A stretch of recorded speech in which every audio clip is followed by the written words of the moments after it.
The desert wind howled through Flagstaff streets, but there was a profound calm within Cody and Robyn Brown's former joint residence. Not calm, not introspective, simply suffocating. In the living room, which had formerly been a place of laughter, filming lights, and the appearance of solidarity, Cody Brown sat by himself. The family photographs had been removed from the walls, and there was little furniture left. Every dusty corner was haunted by the spirit of what was. It had been months since Cody had invited the film crew. He had avoided contact following Garrison's untimely death and the explosive reaction from his ex-wives. However, he called them this time. When the producers got there, Cody was already sitting, staring straight ahead with the camera lights on. He didn't even say hello. With his eyes hazy, he said, "I'm not doing this for the show. I can't bear the lie any longer, so I'm doing this." There was no build-up, no warning. It was just a release of the emotions that had been building for years. With his elbows resting on his knees, Cody spoke in a low, resentful tone. "I used to believe that society's lack of acceptance for polygamy was the reason it collapsed, because it was not understood by the world. Hey, hello, everybody. Welcome back to my channel, TLC Flicks. Make sure to give this video a thumbs up. However, the reality is that our family was not killed by the world. She was the one." He hesitated. He squinted his eyes. "Robyn ruined us right away." Slowly and steadily, the words were released. His voice was one of venom and grief, not anger. Things changed when Robyn entered the picture. First, subtly, she required more care. Her children were special needs. She needed a better place to live. I explained everything. I was assisting, I told myself. That I was constructing the shared dream. But as soon as I legally married her, that dream was over. He gave a sour laugh. I ran when she started crying. Each and every time. Mary wept by herself. Christine was bearing the burden of 18 people. Janelle, meanwhile, had 2 jobs. I witnessed their pain. I decided not to give a damn. Because Robyn gave me a sense of heroism. The casualty. The monarch. The cameras continued to record. Nobody dared to stop him. Now that I think about it, was it love? Or was it deception? Perhaps it was both. However, I am certain that Robyn was more than just my wife. She made me a reality. What about my other relatives? They turned into roadblocks. He got up and moved slowly across the room towards one of the few remaining photographs on a dusty end table. Years ago, the 4 wives and the majority of the kids got together at the cul-de-sac in Las Vegas. Cody lifted it and gazed at it for a while. "My children saw it before me," he whispered. "They observed me straying from their moms. From them. Now I can see it in their eyes. Gabe, Logan, Gwendolyn, Leon, and even Truly. They don't give me a loving glance. They regard me as if I were the stranger who had taken their family." With sorrowful eyes, he faced the camera. "You're looking for the truth?" For forgetting his birthday, Gabriel wasn't upset with me. He was upset that I had forgotten who I was. He took a seat again. "They accuse me of being narcissistic. A coward.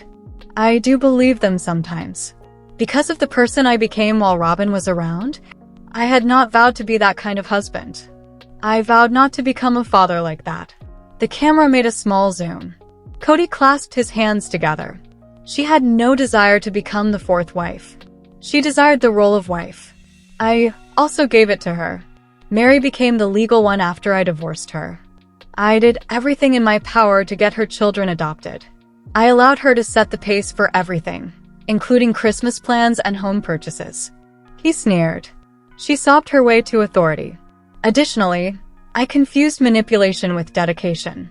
From his pocket, he took out a folded piece of paper, an old, wrinkled, and discolored email. His voice trembled as he said, "This is from Christine. It dates back many years. I no longer feel like your wife," she remarked. "Your life seems to be haunted by me like a ghost. I choose to disregard it." I informed her that she was envious. Going overboard. The paper was torn in 2 by him. Christine was correct. She caught sight of it. Everybody saw it. And I allowed Robyn to take their place. The internet erupted within hours of the episode's broadcast. The first person to post was Michael T. Padron. Her remarks were measured and unvarnished. You cannot hold someone else accountable for the years of your own decisions. Dad left our family. Robyn didn't destroy it. Ever direct, Gwendolyn Brown responded to Kody's statement with the following TikTok. So Robyn's magic has now taken hold of him? No. He played favorites and was an adult. He intentionally destroyed this family. The son who had suffered the most from his father's absence, Gabriel, then arrived. Robyn isn't the only issue. It's all about what he didn't do. He missed every game. Every birthday is overlooked. He always made us question whether we were treated like second-class citizens. Robyn's daughter Aurora even posted a mysterious Instagram story. We were instructed not to speak about certain things. Perhaps we should quit. The Brown kids, who had previously been quiet but were now older and fearless, had opted for truth above tradition. The day following Kody's show, Robyn was featured on TLC in a rare, impromptu interview. In her bedroom, she sat with her makeup smudged and tissues scattered around her like flowers. She cried and spoke in a low, husky voice. "He holds me responsible," she muttered. "I was his soulmate," he told me. That was the word he used. He claimed that I was the prize for his pain, that only I had a true understanding of him. She raised her head in defiance. He wasn't stolen by me. He came running to me. He would hide in our bedroom and complain if things with the others got difficult. I would advise him to speak with them. He refused to. Once more her voice broke. He wants to claim that I ruined everything now. All right. However, if I did, I wasn't alone myself.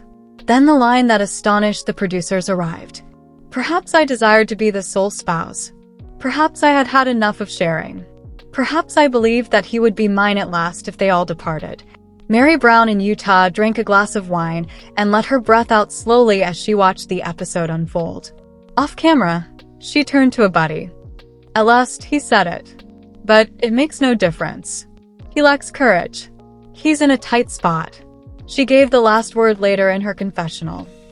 Robyn changed everything, so that's one thing that Kody is correct about. He will never own, however, that he desired it that way. He was looking for a reason to throw us out. She also gave him one. In Flagstaff, Janelle had a similar reaction. He's falling apart. And perhaps he must. Perhaps this is how the truth eventually surfaces. She put her hand on Hunter's and gave him a small grin. We've recovered already. He must now confront the suffering he inflicted. The teaser for the season finale was bleak and disturbing. It began with Kody standing by himself on a gravel hill overlooking Flagstaff. A house that was already collapsing cannot be blamed for being set on fire. The scene then changed to Robyn sobbing violently while covering her face with her hands. Then there was a black screen. Quiet. Then a barely heard whisper. Everything is gone. TLC executives rushed behind the scenes. Kody's confession, which was uncensored, attracted a lot of attention and harsh criticism. Advocates for mental health denounced the emotional breakdowns platforming. For more than 10 years, the show allowed emotional manipulation and neglect, and former viewers demanded accountability. At TLC headquarters, a high-level emergency meeting was called. During a leaked Zoom call, one official was heard saying, "This is no longer reality television. This is a collapse in public. And we're broadcasting it as amusement." A public declaration was released in a matter of days. TLC is putting all further filming and production on indefinite pause due to the intensely personal and emotional nature of the current season of Sister Wives. The welfare of the Brown family members is our top priority. The fandom took off. Some people applauded the choice. The network was accused by others of ignoring the victims whose pain they made money off of for 17 seasons. In the meantime, the Brown family had already settled in Utah and Flagstaff. Keep out of the cameras. But not from the suffering. Robyn disappears from the scenes following her notorious confession. Robyn vanished from the public eye. Her Instagram disappeared. Her house, which was formerly occupied by production workers and filming gear, was closed. Reporters were informed by neighbors that they hadn't seen her in weeks. Production-related insiders rumored that Robyn had experienced a mental health crisis. Panic episodes. Nights without sleep. Extreme paranoia. "She's scared," one producer said. "Afraid of being abandoned. Of being despised. But above all, of being unimportant. According to reports, Kody was no longer residing in her home on a full-time basis. Their soulmate connection had devolved into heated texts, lengthy silences, and late-night disputes. The producer went on, "She sacrificed everything to be the queen." The kingdom is now ash, though. Robyn's children's custody issues, possible separation papers, and even discreet questions about moving to a different state under a different name were all rumors of legal talks. The quiet was deafening to the woman who had previously been called the favored wife. Kody finally got what he said he wanted. Silence. When the camera was stopped. No spouses. Not a producer. Not a spotlight. The mirror and him alone. Ironically, he rented a tiny cottage outside of Flagstaff, the same type of place he had mocked during Christine's departure. He began journaling while he was alone in the chilly pine woods, and the quiet seemed devoid of meaning. Speaking to himself. Watching old film again. Kody was heard stating the following in a voice memo that was leaked to producers. "More than I liked them, I think I loved the show. Because I felt important because of the show. Honored. I was afraid. The man with 4 wives was me. 4 homes. A kingdom. And now, all I am is a divorced man shouting at shadows." The Kody who used to brag in front of cameras about obedience and loyalty was now a man dealing with years of delusion. There were sad times. However, there were also epiphanies. In one diary post, he said, "I allowed Robyn to eat up my family. However, I asked her to attend the feast." The ex-wives started a strong public comeback, while Kody and Robyn quietly collapsed. After being abandoned and emotionally deprived, Mary started a podcast called Ghosted, leaving the shadows of a spiritual marriage. She read the last letter she wrote to Kody, which she never sent, in her very first episode. "I felt like furniture because of you. Invisible but useful. I now forgive you. However, I don't want to be that little ever again." In a matter of days, the podcast soared to the top of Apple's religion and spirituality category. Always quiet but resilient, Janelle joined 2 of her sons to start a non-profit organization in Garrison Brown's honor that focuses on raising awareness of mental health issues among fundamentalist and polygamist groups. During a press conference, she stated, "We lost our son to suffering that was too difficult for any of us to see. Silence won't cost me anyone else." Then came Christine, a lady who had been reborn. Her social media accounts flourished as a source of dating tips, family-first content, and self-love. Unsistered, Freedom After Faithfulness, one of her books, became a New York Times bestseller. In a widely shared interview, she stated plainly, "Kody was the sun once. He was the center of our universe. No more. Now we are the stars." Once supporting characters in the story, the adult children now serve as the new truth-tellers. Sistered No More is a YouTube series that Gwendolyn started, deconstructing episodes with behind-the-scenes narratives. According to her, producers would instruct them on when to enter a room, how to show their emotions, and even which family member to look concerned about. She stated in one video, "We were raised by this show. It broke us, though. We're here now to present the truth." Michael T. and Tony started openly endorsing Mary and Janelle's endeavors. Long out of the spotlight, Logan and Aspen acknowledged in rare interviews how their childhoods were influenced and distorted by celebrity. Savannah, Janelle's daughter, followed. After years of silence, she published an opinion piece. "Robyn did not steal my father. He left us and went after her. That is the distinction. And the truth is that."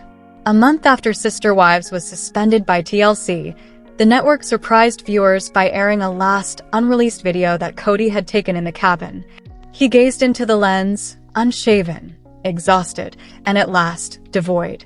"I want to apologize if anyone sees this. For the show, no. Not even for the options. I apologize for assuming that love equated to obedience. Silence was the price of that allegiance. That I was worthy since I had 4 wives. Ultimately, it left me by myself." He got up, stepped out into the snow, and shut the cabin door. The screen turned dark. There was white text. The film was shot on February 12, 2025. No more filming has taken place. TLC no longer has a contract with the Brown family. And there's more. Despite his sometimes negative reputation, Sister Wives star Kody Brown has a tender side.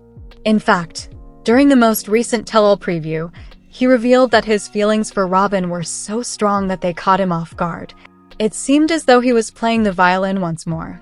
Kody is engaged in self-pity on occasion, but who hasn't? The idea is that he might be trying to sway people by presenting a tearful tale about his great love. If this is the case, his remarks might be more about forming a story than they are about revealing a significant reality about his life. He might, however, be being genuinely honest in his opening up. If that's the case, that's great. Kody is fully conscious of the destruction caused by preferring one wife, Robyn. Though he may have believed that he loved his now exes Mary, Janelle, and Christine Brown, it's possible that he was unaware of the true feelings of love. He has lost a lot, and he firmly feels that his uncontrollable love ruined his family. His feelings for Robyn were far more intense than his sentiments for the other. He seemed to be walking on air as soon as he began wooing her. With all of its euphoric bliss, this was love. Kody started acting completely different. All of a sudden, he was only thinking about Robyn. At first, it might have appeared to be a crush, an intense feeling that isn't meant to last, but it was much more than that. It's possible that Kody has never felt that way about anybody else in his life. In another universe, this would be ideal. Two people are bound together by chemistry so strong that it simply takes control. The fact that 3 other wives also desired a husband, however, presented a serious issue. Kody was really unlucky to be in this predicament because it would be difficult to untangle himself. As a husband of 3 and later 4, once he married Robyn, he was overburdened.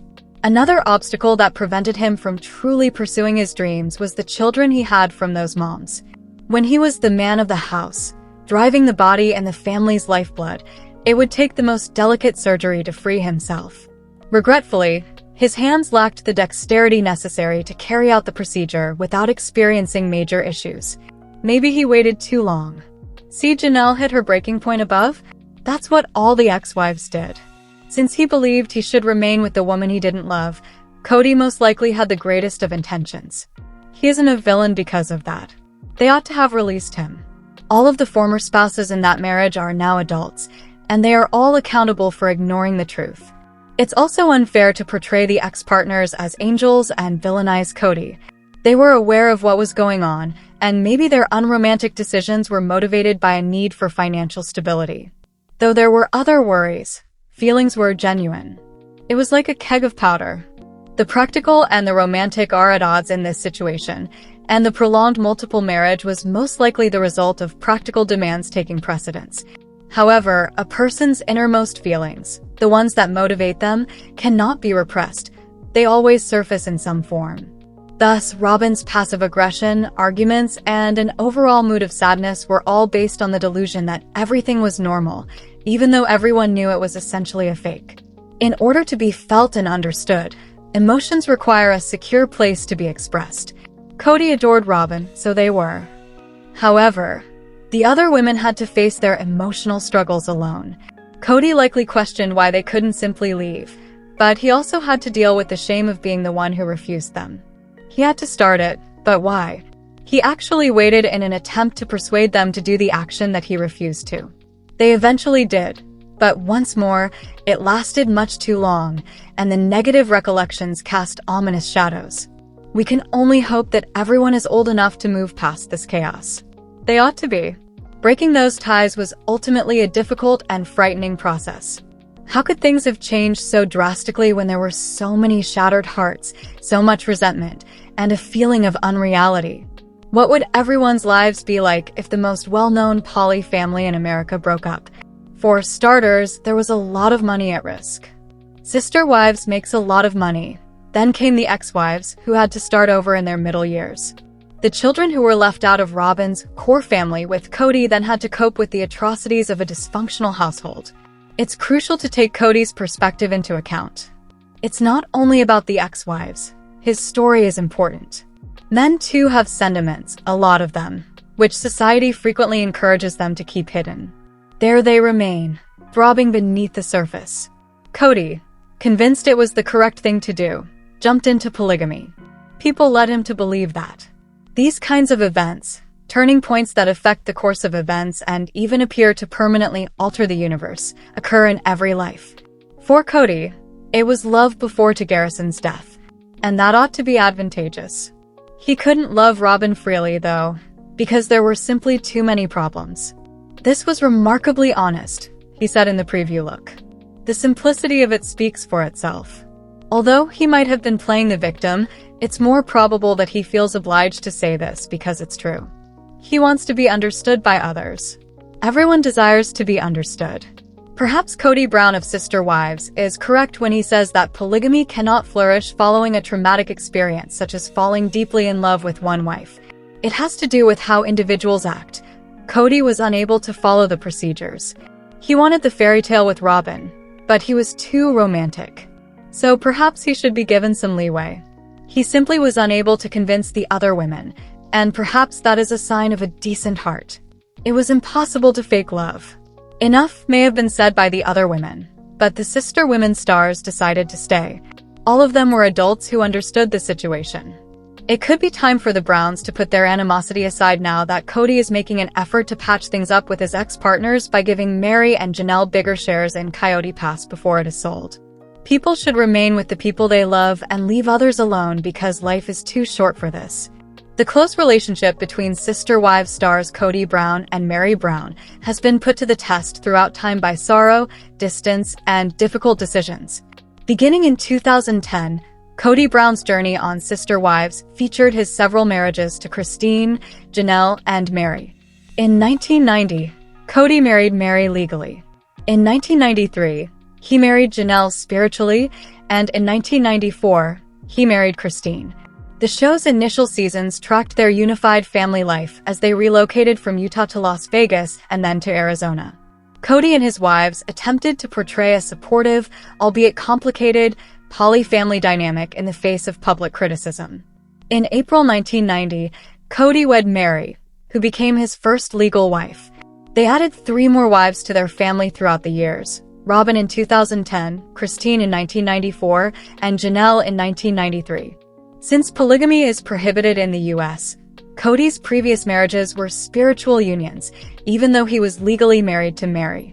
Kody was able to uphold several relationships while being inside the law because to this arrangement.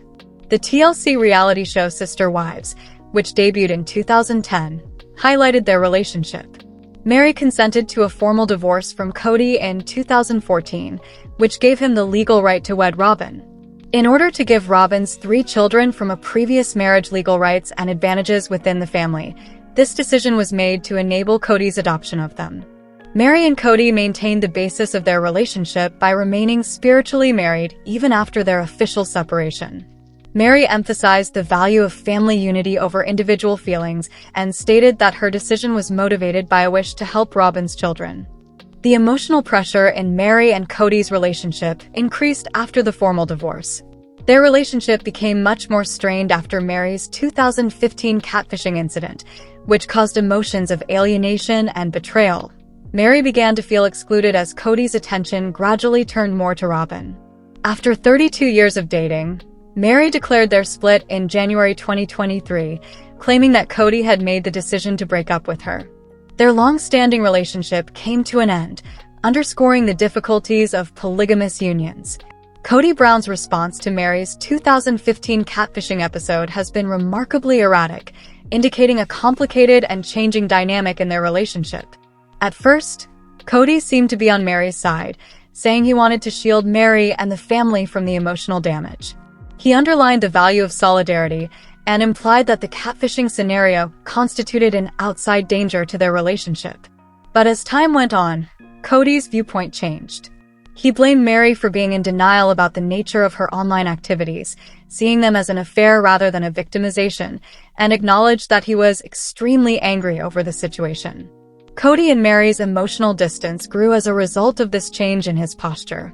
Following the controversy, Kody stated in later Sister Wives seasons that the marriage had dissolved and that their intimacy and trust had significantly decreased. The underlying conflicts persisted despite attempts to resolve them through open communication and therapy. Their final split was mostly caused by Kody's erratic support and the lingering emotional effects of the catfishing episode. Around the time his relationship with Robyn was getting more serious, in 1990, Kody melted down the wedding ring Meri gave him when they got married. Christine claims that Kody claimed he did it to release any emotional grip Meri may have had on him, implying he no longer valued their relationship. Instead of representing affection, he saw the ring as a sign of authority or duty. When Meri learned, she was devastated and believed their love was over. The behavior demonstrated how strained their multiple marriage had become. After giving birth to her sole child, Leon, in 1995, Meri struggled with fertility. After experiencing a miscarriage in the middle of the 2000s, she looked into IVF and even surrogacy. Kody hesitated to accept Robyn Brown's offer to serve as a surrogate. Let us know in your comments. And stay tuned by subscribing our channel to get more updates like this. Thanks everyone.